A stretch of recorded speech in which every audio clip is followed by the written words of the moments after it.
Hello everyone, very good morning. So last લેક્ચરની અંદર આપણે એ સમજ્યા હતા, શરૂઆત ત્યાંથી કરી હતી કે સ્ત્રીનું પ્રજનન તંત્ર FRS ફિમેલ રિપ્રોડક્ટિવ સિસ્ટમ શું છે. ત્યારબાદ આપણે એ સમજેલા કે શુક્રકોષ અને અંડકોષ છે એ કઈ રીતે મિલન થાય છે અને કઈ રીતે ફલિતાંડ રચાય છે. એ પછી મિત્રો આપણે એ જોયેલું હતું કે ફલિતાંડની રચના થયા બાદ કઈ રીતે બાળક છે એ 9 મહિના માતાના ગર્ભની અંદર વિકાસ પામે છે. ધીરે ધીરે દરેક અંગ છે એ કઈ રીતે વિકસે છે અને કઈ રીતે એ બાળક એ પૃથ્વી પર જન્મ લે છે. એ પછી આપણે એ ટોપિક ભણ્યા હતા કે માસિક સ્ત્રાવ શું છે. તો માસિક સ્ત્રાવથી આજના લેક્ચરની શરૂઆત કરીએ અને ચેપ્ટરને આજે આપણે પૂર્ણ કરીએ. તો ચલો શરૂ કરીએ. તો સૌથી પહેલા માસિક સ્ત્રાવ એટલે શું? તો ડિયર ફ્રેન્ડ્સ, લાસ્ટ લેક્ચરની અંદર એ આપણે સમજેલા હતા એ રીતે કોઈ અંડકોષ છે એ અંડપિંડ એ અંડકોષને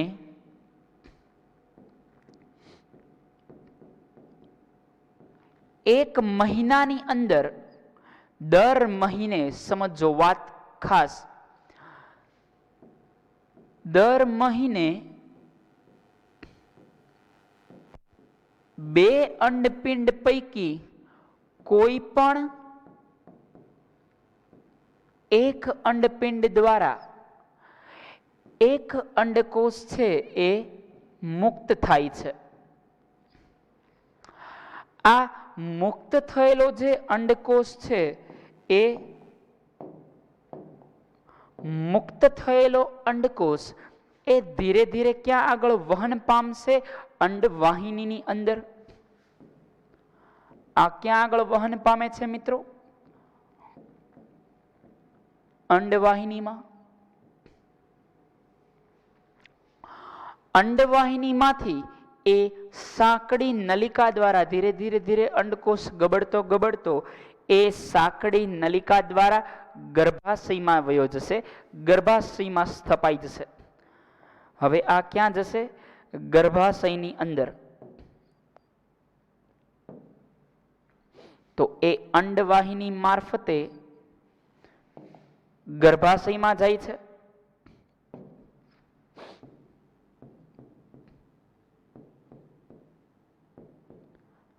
ગર્ભાશયની અંદર તેનું સ્થાપન થશે. સમજો છો વાત? ચલો ત્યાંથી આગળ જઈએ. એ ગર્ભાશયમાં આને એવું લાગશે કે અહીંયા આગળ કોઈ શુક્રકોષ છે. એ શુક્રકોષ આવશે અને અહીંયા આગળ શું થશે? તો કે ફલન જેવી રચના ઘટશે, ફલન જેવું કંઈક બનશે અને જેના લીધે બાળકનો વિકાસ થશે. એને એવું લાગશે કે શુક્રકોષ આવશે અને અહીંયા આગળ ફલન થશે, પરંતુ દર મહિને શુક્રકોષ આવવો અને ફલન થવું એ શક્ય નથી. એટલે શું થશે? તો કે આ જે ગર્ભાશયની દિવાલ છે એ 1 મહિના પછી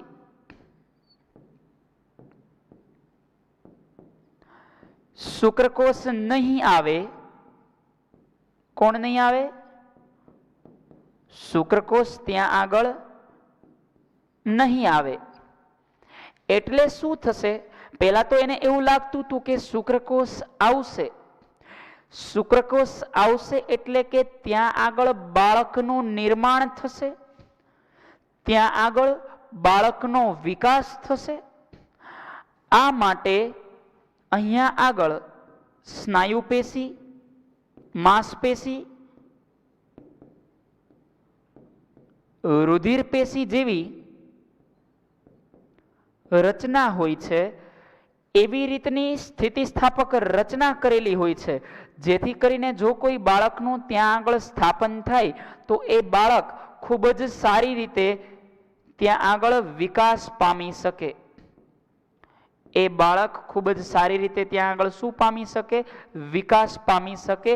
આ હેતુથી આ બધી રચનાનું નિર્માણ થયેલું હોય છે, જેથી વિકાસ થઈ શકે, પોષણ મળી શકે, ગ્લુકોઝની એ બધી એને પ્રોવાઈડ થઈ શકે, પોષક દ્રવ્યોની આપલે થઈ શકે. આના માટે એક સક્ષમ રચના તૈયાર થઈ હોય છે, પરંતુ દરેક મહિના બાદ છે એ શુક્રકોષ ત્યાં આગળ ફલન નથી થવાનો.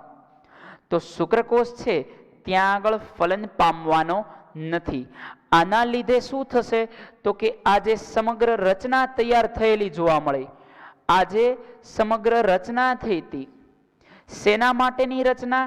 તો કે એ બાળકનું સ્થાપન, અથવા તો એવું કહી શકાય કે ગર્ભ સ્થાપન થશે.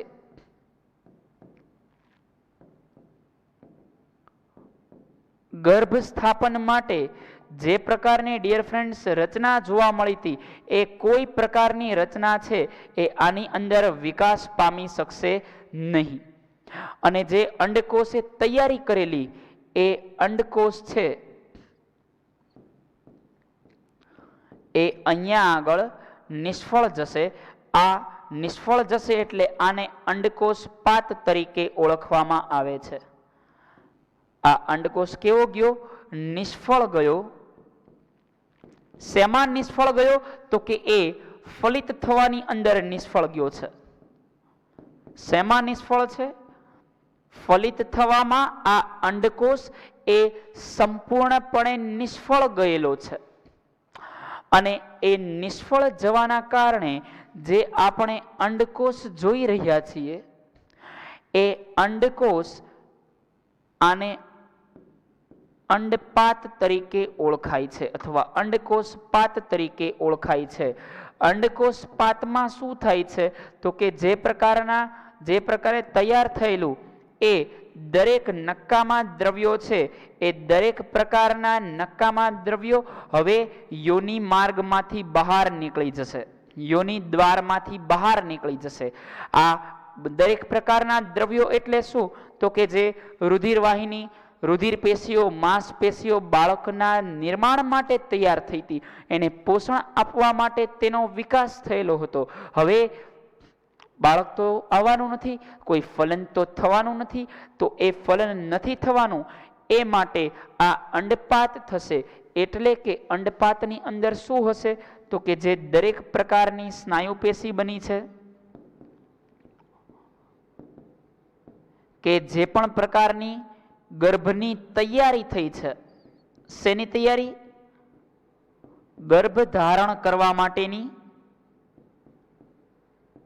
તૈયારીઓ થઈ છે, એ ધીરે ધીરે તૂટવા લાગશે. માંસપેશીઓ, રુધિર પેશીઓ ધીરે ધીરે તૂટી અને એ યોનિ માર્ગ મારફતે બહાર નીકળશે. આ યોનિ માર્ગમાંથી યોનિ દ્વારમાં આવશે. યોનિ દ્વાર મારફતે આ શરીરની બહાર જશે. જે રીતે શરીરની બહાર જશે, આ ઘટનાને કોષ નિર્માણ, કોષ ભંગાર તરીકે ઓળખવામાં આવે છે. અને શેના તરીકે ઓળખાય છે? કોષ ભંગાર તરીકે. એટલે એ નકામો કચરો છે એ ત્યાં આગળથી બહાર નીકળી જશે, જેને આપણે કોષ ભંગાર તરીકે ઓળખીએ છીએ. ક્લિયર થાય છે હવે જે બોલી રહ્યો છું?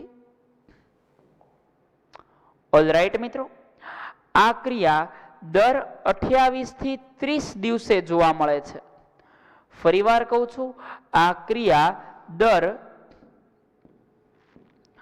28 થી 30 દિવસે જોવા મળતી હોવાથી આ સ્ત્રાવને માસિક સ્ત્રાવ તરીકે ઓળખવામાં આવે છે. આ સ્ત્રાવને ડિયર ફ્રેન્ડ્સ શું કહે છે? માસિક સ્ત્રાવ તરીકે ઓળખવામાં આવે છે. ક્લિયર છે? ચલો ત્યાંથી આગળ જઈએ.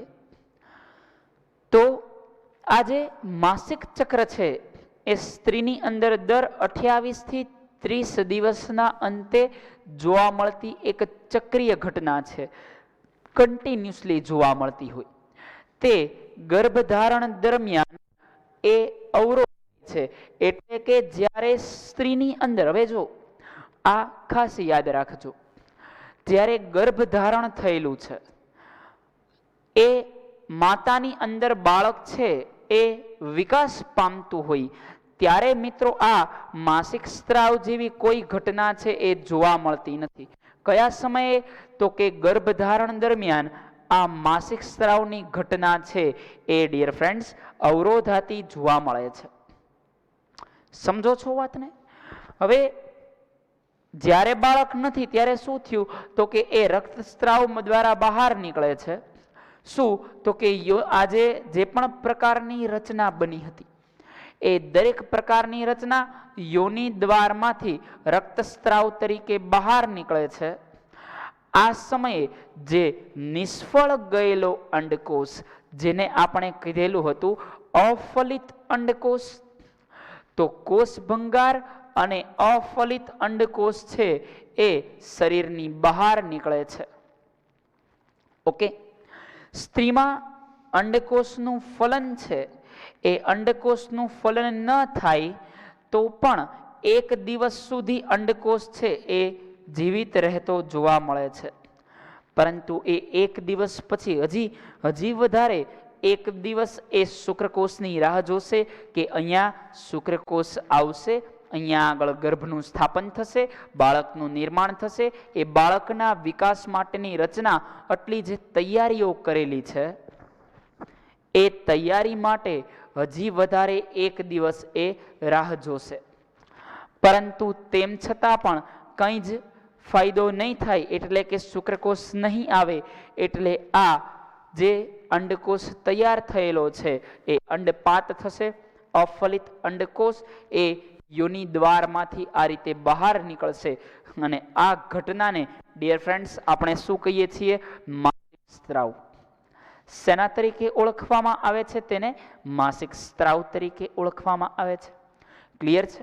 ચલો, નોટ ડાઉન કરતા હો તો નોટ ડાઉન કરી લેજો, સ્ક્રીનશોટ મારતા હો તો સ્ક્રીનશોટ મારી લેજો. એ પછી આપણે ડિયર ફ્રેન્ડ્સ આગળ વધીએ. ક્લિયર છે? તો ચલો નેક્સ્ટ નંબર માટે જઈએ. હવે શું થયું હતું તો ત્યારે? તો કે અંડપિંડ છે એ 1 મહિને અંડકોષ મુક્ત કરે છે. ક્યાં આગળ એ અંડકોષ મુક્ત થાય છે? તો કે એ અંડકોષ છે એ ગર્ભાશયની અંદર મુક્ત થતો જોવા મળે છે. ક્યાં આગળ મુક્ત થતો જોવા મળે છે? ગર્ભાશયની અંદર. જેટલી પ્રોપર પીપીટી બનાવી છે એ તમને ઇઝીલી યાદ રહી જાય એ માટે આ પીપીટી છે એ પીપીટીઝને ડિઝાઇન કરેલી છે. આખા સવાલને સ્પ્રેડ કરી અને પ્રોપર બનાવવાના પ્રયત્ન કરેલા છે. એટલે એકદમ મેમરી ચાર્ટ, દરેક સવાલ એક સ્પ્રેડ થઈને મગજની અંદર બેસી જશે. તો એ રિવિઝન માટે તમને ખૂબ કામ લાગશે. ઓકે, તો તમને ડાયરેક્ટ ક્વેશ્ચન આન્સર યાદ રહેતા હોય તોય વાંધો નહીં. આ ક્વેશ્ચન આન્સર નથી, આ રિવિઝન સ્વરૂપે તમે આનો ઉપયોગ કરી શકો છો. બરાબર છે? મેં કોઈ પણ એક સવાલ છે એને જ આ રીતે મૂકી દીધેલો છે જેથી કરીને વાંચતી વખતે એકદમ સારું રહે. ચલો, તમને ખ્યાલ છે કે પ્રેઝન્ટેશન હું જનરલી આ જ રીતે કરતો હોઉં છું. એ પછી આગળ વધીએ. બાકી હોય તો નોટ ડાઉન કરી લેજો. દર મહિને જે સ્ત્રીની અંદરની દિવાલ છે એ કેવી બની ગઈ હોય છે? તો કે અંદરની દિવાલ જાડી,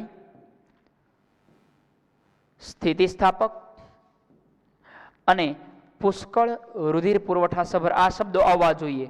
અંદરની દિવાલ કેવી બની ગઈ હોય છે? જાડી, સ્થિતિસ્થાપક અને પુષ્કળ રુધિરના પુરવઠા સભર બની ગઈ હોય છે. કોના માટે? એ બાળકના વિકાસ માટે. પરંતુ જ્યારે શુક્રકોષ આવતો જ નથી, જ્યારે ત્યાં આગળ કોઈ શુક્રકોષ જોવા મળતો નથી, ત્યારે શું થાય છે? તો કે ત્યારે આ દિવાલ છે એ તૂટે છે. તૂટે છે ત્યારે શું થાય છે?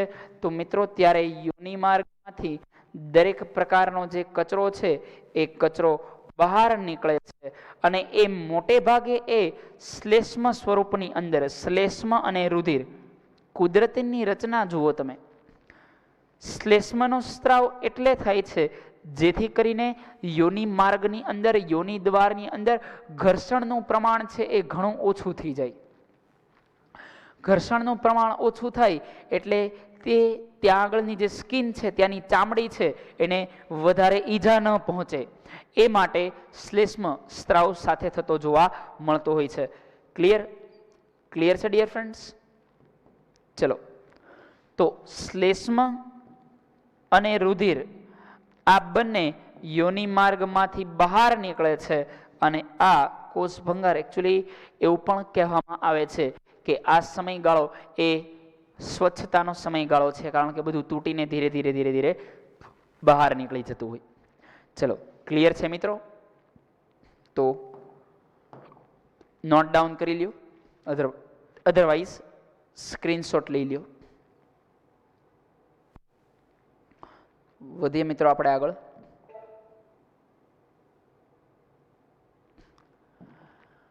આ સ્ત્રાવ 1 મહિનાના સમયગાળે થાય છે, જેને માસિક સ્ત્રાવ, ઋતુસ્ત્રાવ કે રજોસ્ત્રાવ, ત્રણેય નામ યાદ રાખજો. માસિક સ્ત્રાવ, ઋતુસ્ત્રાવ અથવા રજોસ્ત્રાવ તરીકે ઓળખવામાં આવે છે. કયા કયા? માસિક સ્ત્રાવ, રજોસ્ત્રાવ અથવા ઋતુસ્ત્રાવ તરીકે ઓળખવામાં આવે છે. આ અવધિ 2 થી 8 દિવસની હોય છે, એટલે કે 2 થી 8 દિવસ સુધી ધીરે ધીરે શરીરમાંથી બધું ક્લીન થતું જાય છે. શરીરની અંદરની જે માંસપેશીને એ બધું તૂટેલું છે, એના લીધે જે શરીરની અંદર બગાડ પડેલો છે એ બગાડ ધીરે ધીરે સ્વચ્છ બનતો જાય છે. વધીએ આગળ. ઋતુસ્ત્રાવની શરૂઆત એ તરુણાવસ્થાથી જોવા મળે છે. સૌ પ્રથમ વખત આ થાય તેને રજોદર્શન તરીકે ઓળખવામાં આવે છે. 12 કે 13 વર્ષની કિશોરાવસ્થાની એજની અંદર, ટીનેજર્સની અંદર આ માસિક સ્ત્રાવ સૌ પ્રથમ વખત જોવા મળે છે અને તેને રજોસ્ત્રાવ તરીકે ડિયર ફ્રેન્ડ્સ ઓળખવામાં આવે છે. 45 કે 50 વર્ષની ઉંમરે હવે એ જે અંડકોષ છે એ ધીરે ધીરે પ્રોપર પરિપક્વ પામતા નથી. એ પ્રોપર પરિપક્વ પામતા નથી અને એ હવે ધીરે ધીરે પરિપક્વ ન પામવાના કારણે અનિયમિત ઋતુચક્ર થઈ જશે. એટલે કે પહેલા જે 28 થી 30 દિવસે ડિયર ફ્રેન્ડ્સ આપણને જે ઋતુચક્ર છે એ જોવા મળતું હતું, એ 2 મહિના 3 મહિનાના અંતે સ્ત્રીની અંદર જોવા મળતું હોય છે. એ પછી એવું બને છે, હલો, એ પછી મિત્રો એવું બને છે કે એક સમયે એ ઋતુચક્ર એટલે કે જે અંડકોષ પરિપક્વ પામતો હતો, એ 45 થી 50 વર્ષની ઉંમરે એ અંડકોષ એ પરિપક્વ પામતો બંધ થઈ જાય છે. અને એ અંડકોષ પરિપક્વ પામતો બંધ થઈ જાય એ પછી ક્યારેય એ સ્ત્રી એ માતા બની શકતી નથી હોતી અને આને રજો નિવૃત્તિ અથવા તો મેનોપોઝ તરીકે ઓળખવામાં આવે છે. શેના તરીકે ઓળખવામાં આવે છે મિત્રો? આને મેનોપોઝ અથવા મોનોપોઝ તરીકે ઓળખાય છે. ઓકે, ચલો નોટ ડાઉન કરી લો.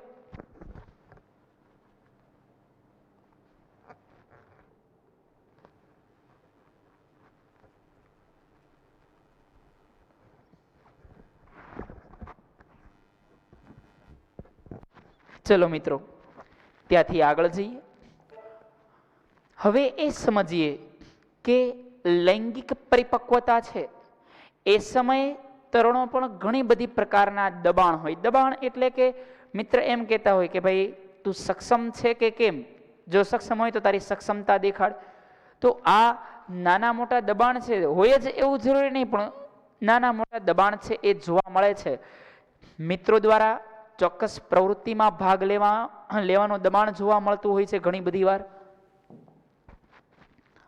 પછી તો એક મિત્રો દ્વારા, એ પછી ડિયર ફ્રેન્ડ્સ જોવા જઈએ તો વિવાહ અને સંતાન પ્રાપ્તિ દ્વારા અમુકના વિવાહ છે એ ખૂબ જ જલ્દી કરી નાખવામાં આવે છે અને વિવાહ જેટલા જલ્દી થાય એના લીધે સંતાન પ્રાપ્તિ માટે એની ઉપર દબાણ નાખવામાં આવે છે કે સંતાન પ્રાપ્તિની ક્ષમતા દર્શાવવાનું દબાણ છે એ ત્યાં આગળ ડિયર ફ્રેન્ડ્સ આપણને જોવા મળતું હોય છે સમાજની અંદર. હવે ઘણી બધી વાર એવું બને કે જાતીય સક્ષમતા અથવા જાતીય ક્ષમતા દરમિયાન એ ક્ષમતા દર્શાવવાનું દબાણ હોઈ શકે. શેનું દબાણ હોઈ શકે? જાતીય ક્ષમતા દર્શાવવાનું દબાણ હોઈ શકે. એ પછી જોઈએ તો ઘણી બધી વાર એવું બને છે કે લૈંગિક પરિપક્વતા આવી ગઈ હોય, એટલે કે ટીનેજર્સની અંદર એ આવી ગયું હોય, પરંતુ હજી માનસિક વિકાસ એટલો બધો ન હોય, એટલી બધી બુદ્ધિ છે એની વિકસી ન હોય. શરીર વિકસી ગયું છે, હોર્મોન કારણ કે માનસિક વિકાસ એ ચેતાતંત્ર અને અંતઃસ્ત્રાવી તંત્ર બંનેને આધીન છે. જ્યારે આ અંતઃસ્ત્રાવને આધીન છે તો ઘણી બધી વાર એવું બને કે અંતઃસ્ત્રાવ છે એ અંતઃસ્ત્રાવ વિકાસ પામી ગયા છે, પરંતુ ચેતાતંત્ર જેટલું પામવું જોઈએ, આઈક્યુ જેટલો હોવો જોઈએ એટલો નથી. તો એના લીધે દબાણ હોય કે બુદ્ધિ નથી, એટલે બુદ્ધિ ક્ષમતા નથી, બુદ્ધિ નથી એવું તો કહી ના શકાય. હજી એટલી બધી બુદ્ધિ ક્ષમતા નથી અને શરીર વિકાસ પામી ગયું છે એટલે બહારથી દબાણ આવે, ભાઈ મેરેજ ક્યારે છે, આમ તેમ. ઓકે, તો આ પ્રકારના ટીનેજર્સ પર ડિયર ફ્રેન્ડ્સ આપણને દબાણ જોવા મળતા હોય છે. ચલો નોટ ડાઉન કરી લેજો, એ પછી ડિયર ફ્રેન્ડ્સ આપણે આગળ વધીએ.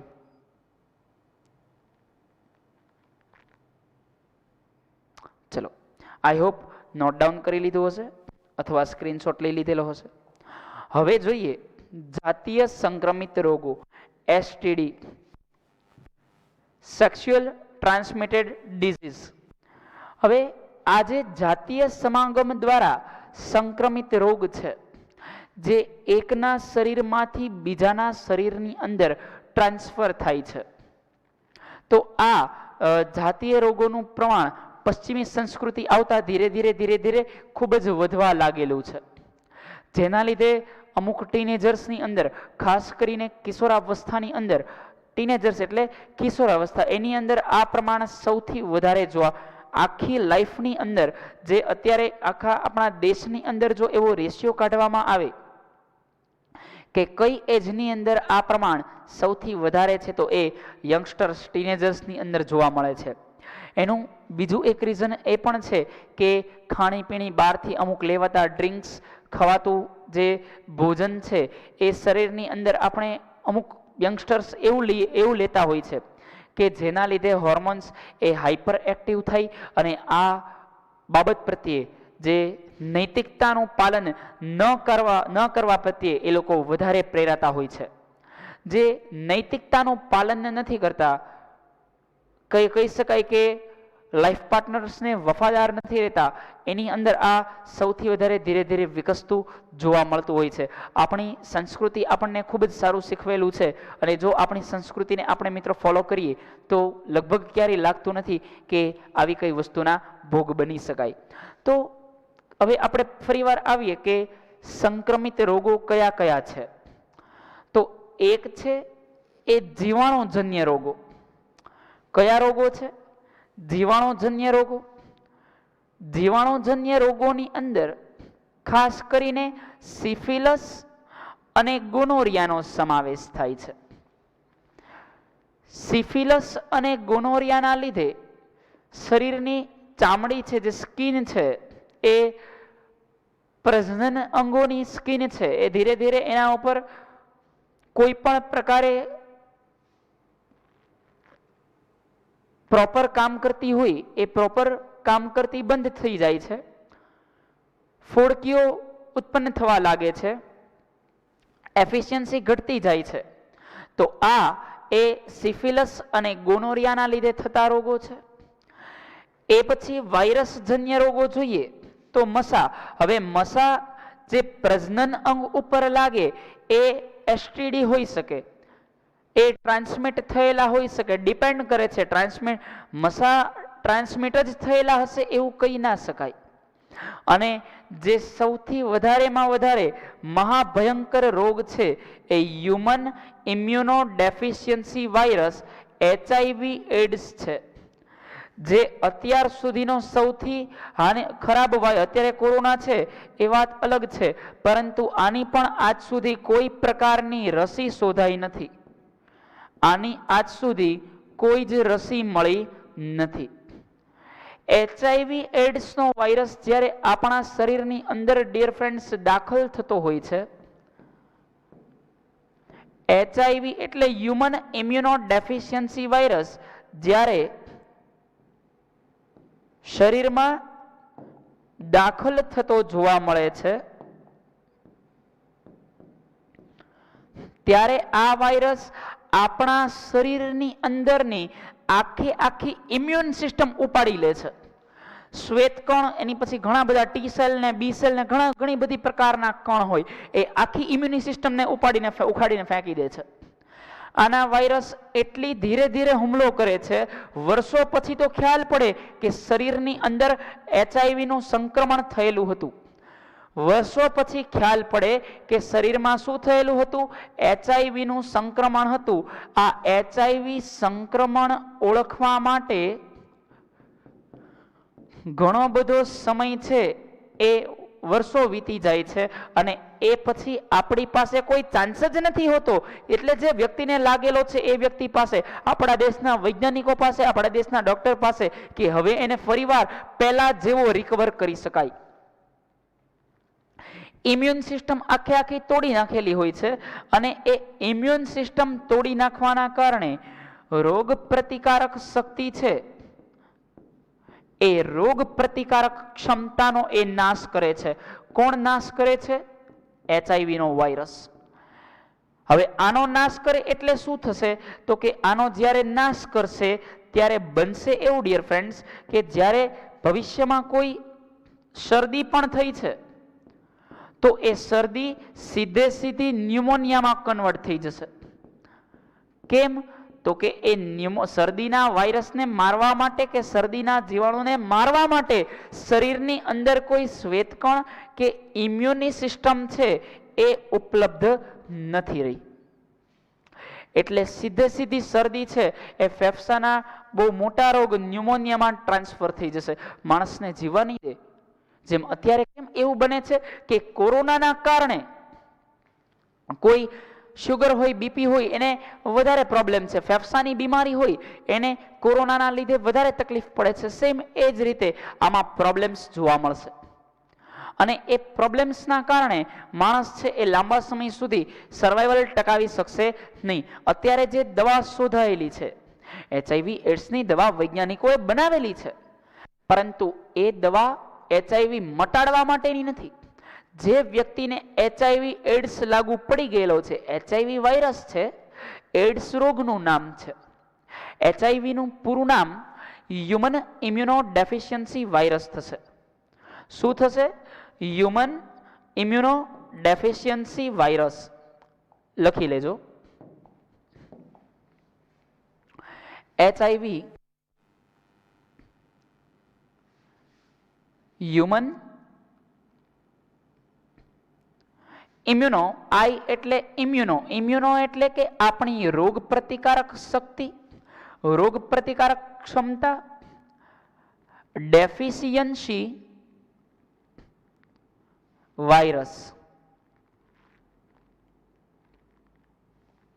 આ આપણો આ માનવની અંદર લાગુ પડેલો HIV વાયરસ છે. અને જે એડ્સ છે આપણી, એટલે હું માનવ જાતની વાત કરું છું, એનું આખું નામ થાય acquired immuno deficiency. Immuno deficiency, રોગ પ્રતિકારક ક્ષમતા ઓછી કરી નાખતો એક સિમ્બોલ, ડેફિશિયન્સી સિન્ડ્રોમ. આ સિન્ડ્રોમના કારણે માણસ છે એવું ના કહી શકાય કે મરી જ જાય, પણ જેની લાઈફ છે, જો એ રેગ્યુલર એની ટેબ્લેટ જે વૈજ્ઞાનિકોએ બનાવેલી છે એ રેગ્યુલર ટેબ્લેટ લેવામાં આવે તો એના લીધે કંઈ વાંધો નથી આવતો. વાંધો મીન્સ થોડી ઘણી લાઈફ તો ટૂંકાઈ જ જાય છે, એક્સપાયરી ડેટ નક્કી થઈ ગઈ હોય, પરંતુ જે સાવ મરી જવાનો હતો એની બદલે લાઈફ થોડી ઘણી રિકવર થઈ જાય છે. સેકન્ડ થિંગ કે બોડીની અંદરના ડીએનએ આરએનએના સ્ટ્રક્ચરને એવી રીતે તોડી નાખે છે કે ફરીવાર 100% રિકવરી લાવવી એ શક્ય બનતી નથી હોતી. ઓકે, તો આગળ વધીએ ડિયર ફ્રેન્ડ્સ. હવે તો આની રસી હજી મળી નથી, તો આને અટકાવવા માટે એવું માનવામાં આવે છે કે આફ્રિકાના જંગલના ચિમ્પાન્ઝીમાંથી, ગોરિલામાંથી આ રોગ છે એ ફેલાયેલો છે. આફ્રિકાના વાનરમાંથી આ રોગ છે એ ટ્રાન્સમિટ થયેલો છે. તો આની કોઈ હજી રસી નથી, એટલે અટકાવવા માટે એ જ ઉપાય કરી શકાય કે નીતિમત્તા રાખવી, બી લોયલ. ચલો નોટ ડાઉન કરી લો, ત્યારબાદ ડિયર ફ્રેન્ડ્સ આપણે આગળ જઈએ.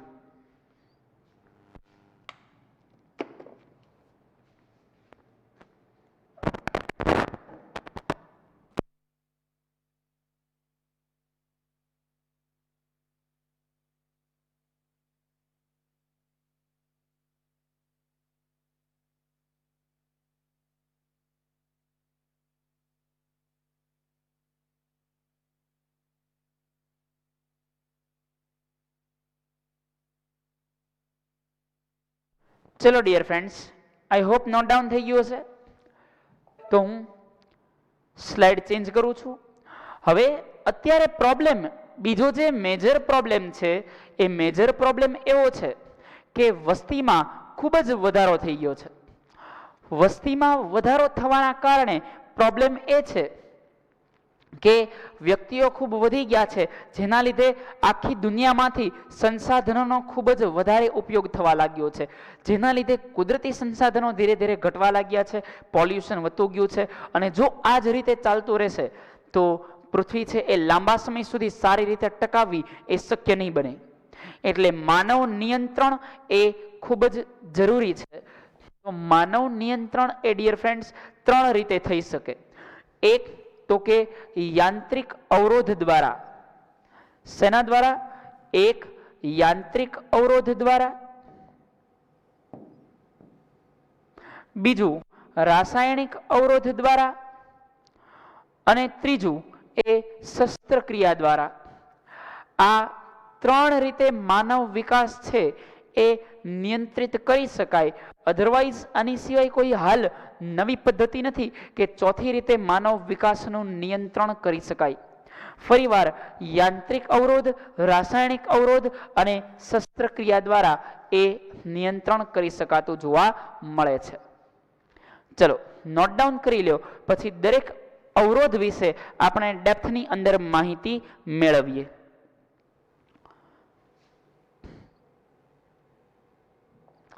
તો સૌથી પહેલા શરૂ કરીએ, યાંત્રિક અવરોધ એટલે શું? કયો અવરોધ જોઈએ છીએ? યાંત્રિક અવરોધ. તો સૌથી પહેલા સમજીએ કે યાંત્રિક અવરોધ નિરોધ એટલે કે કાં તો મેલની અંદર નિરોધ મૂકવામાં આવે, કાં તો ફિમેલની અંદર નિરોધ મૂકવામાં આવે. તો નિરોધ અથવા યોનિને ઢાંકતા એક અવરોધના ઉપયોગથી આ અંડકોષ સુધી શુક્રકોષ છે એ પહોંચી શકતા નથી. જ્યારે જાતીય સમાગમ થતો હોય, એ જાતીય સમાગમ દરમિયાન શુક્રકોષ અને અંડકોષ વચ્ચે જે સ્પ્રેડ થવાનો માર્ગ છે ત્યાં આગળ વચ્ચે એક પડદો મૂકી દેવામાં આવે, તો એ પડદાના લીધે આ શુક્રકોષ એ વહન પામી અને અંડકોષ સુધી પહોંચી શકતા નથી હોતા. તો આ પહેલો રસ્તો હતો કે જેના લીધે આ અટકાવી શકાય, અને દુનિયાની અંદર હાલ સૌથી વધારે આનો ઉપયોગ થાય છે. કારણ કે આ જે પડદો મૂકવો જે છે એ એક જ ક્રિયા એવી છે કે જેના લીધે કોઈ મેજર નુકસાન શરીરને થતા જોવા મળતા નથી. ફરીવાર યાંત્રિક ઉપયોગની જે પહેલી પદ્ધતિ જોઈ કે બંને વચ્ચે પડદો મૂકવાનો છે, તો આ નિરોધ અથવા યોનિ પટલ, આ નિરોધ અથવા યોનિપટલ છે એ એક એવી ક્રિયા છે કે જેના લીધે કોઈ માનવ શરીરને નુકસાન ખાસ થતું હોય એવું જોવા મળતું નથી હોતું. એ પછી જોઈએ કે બીજી પદ્ધતિ, સ્ત્રીના ગર્ભાશયની અંદર કોપરટી અથવા આંકડી સ્થાપિત કરી દેવામાં આવે છે. એ ગર્ભાશયની અંદર કોપરટી અથવા આંકડી સ્થાપિત કરી દેવામાં આવે તો એના લીધે એ શુક્રકોષો છે એ જે અંડવાહિની છે ત્યાં આગળ સલવાઈ જાય છે. કોપરટી છે એ અંડવાહિનીના માર્ગમાં સલવાડી દીધેલી હોય છે, જેથી કરીને શુક્રકોષો એ અંડવાહિની સુધી પહોંચી શકતા નથી હોતા. પરંતુ આ ક્રિયાના લીધે ઘણી બધી વાર વિપરીત અસર થઈ શકે છે. કદાચ કોઈ વાર એવો પ્રોબ્લેમ થાય છે કે એ સ્ત્રી છે કદાચ ક્યારેય માતા ના બની શકે, અને આવા કિસ્સાઓ ભૂતકાળની અંદર બનેલા છે. જે ફોટો દેખાડું છું એ કોપરટીનો છે, જેને યોનિ માર્ગની અંદર આ આંકડી છે એ બેસાડી દેવામાં આવે. જે આ બંને ભાગ છે એ બંને ભાગના લીધે એ શુક્રકોષો છે એ અંડવાહિની સુધી પહોંચી શકતા નથી હોતા. ઓલરાઈટ, ક્લિયર છે? ચલો એ પછી મિત્રો સમજ તો રાસાયણિક અવરોધ. રાસાયણિક અવરોધ એટલે શું કે કોઈ પણ રીતે શુક્રકોષો એ યોનિ માર્ગની અંદર સ્ત્રવી ગયા છે, સ્ત્રાવ થઈ ચૂક્યો છે. તો એ સ્ત્રાવ થઈ ગયા બાદ કદાચ એવું પણ બની ગયું છે કે એના ફલનની ક્રિયા પણ શરૂ થઈ ગઈ છે. તો એ ફલનની ક્રિયા બાદ અમુક સમયની અંદર એ ગર્ભ નિરોધક ગોળી લેવામાં આવે છે. આ ગર્ભ નિરોધક ગોળી છે એની અંદર એવા કેમિકલ હોય છે કે જે શરૂઆતમાં બનેલું ફલિતાંડ છે, શરૂઆતમાં બનેલું ગર્ભ છે, જે શરૂઆતના ઓછા કોષોનું બાળક છે, એ ઓછા ગર્ભને અંતઃસ્ત્રાવના સંતુલનને બદલી નાખે છે. અને જે કદાચ ફલન થઈ ગયું છે તો એ ફલનને રોકી અને એને મોટા ફલનની અંદર કે બાળકની અંદર નિર્માણ પામવા દેતું નથી હોતું. પરંતુ આનો ગેરફાયદો પણ એ જ છે કે કેમિકલના લીધે, એ રસાયણોના લીધે ગર્ભ પર બહુ મોટી અસર થાય છે, બહુ મોટી ઇફેક્ટ આવે છે. અને કદાચ એવું બની શકે કે એ ગર્ભાશય એક સમયે કાર્ય કરતું બંધ થઈ જાય તો એ સ્ત્રી જે 45 કે 50 વર્ષની ઉંમર પછી જે મેનોપોઝ આવતો હતો એ ખૂબ જ વહેલી ઉંમરે આવી જાય, અને એ પછી કદાચ એવું બની શકે કે અંડકોષ છે એ મુક્ત જ ના થઈ શકે. ઓલરાઈટ, ચલો તો નોટ ડાઉન કરી લો. ત્યારબાદ ડિયર ફ્રેન્ડ્સ આગળ વધીએ. તો આ ટેબ્લેટ્સ જેના લીધે ગર્ભધારણ અટકાવી શકાય. અને છેલ્લી એ એવી ક્રિયા છે કે જેને શસ્ત્રક્રિયા તરીકે ઓળખવામાં આવે છે. હવે શસ્ત્રક્રિયામાં શું હોય કે જે ઓછા જાગૃત વ્યક્તિઓ છે, જે બહુ વધારે આ બાબતે જાગૃત નથી હોતા, કદાચ આની અંદર બહુ બેદરકારી વર્તાવતા હોય છે, જેના લીધે ઘરમાં, અને કદાચ એવું હોય તો ઘણા બધા આવા વ્યક્તિઓને કારણે દેશની અંદર ઘણો બધો વસ્તીનો વધારો થયેલો જોવા મળે છે. તો આના કારણે એ વસ્તી વધારો ન થાય, એ વસ્તી વધારો અટકાવવા માટે જે સ્ત્રી અથવા તો જેમના ઘરે એક કે બે સંતાનો છે અને હવે એમને સંતાન નથી જોઈતું, તો હવે શું કરશે તો કે શસ્ત્રક્રિયા કરવામાં આવે છે.